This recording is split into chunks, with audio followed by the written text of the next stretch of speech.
શહેરના બેસ્તાન વિસ્તારમાં રહેતા પ્રભુ શ્રી રામના ભક્તના ઘરે સોનું, હીરા, પન્ના અને માણેક જડેલો દુર્લભ રામાયણ ગ્રંથ છે.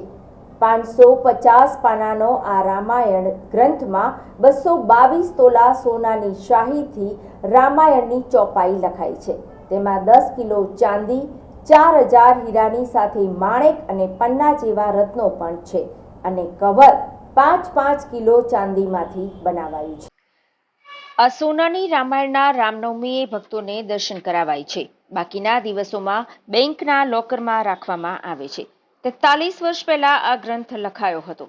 સુવર્ણ રામાયણ અંગે રાજેશભાઈ રમેશભાઈ ભક્તાએ જણાવ્યું હતું કે 1981માં તેમના દાદા અને પ્રભુ શ્રી રામના પરમ ભક્ત રામભાઈ ગોકર્ણભાઈ ભક્તાએ લખી હતી.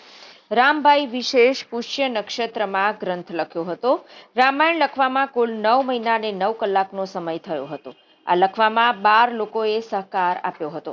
ચોપાઈ થકી 530 પાનામાં ભગવાન રામનું જીવન ચરિત્ર દર્શાવાયું છે.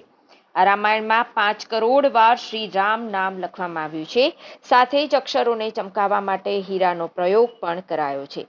વાસ્તવમાં ભગવાન શ્રી રામનો જીવનકાળ સુવર્ણકાળ જેવો હોવાથી રામભાઈએ સોનાની શાહીનો ઉપયોગ કર્યો હતો. રામનવમીએ આ સમયે ભક્તો દર્શન કરી શકે છે.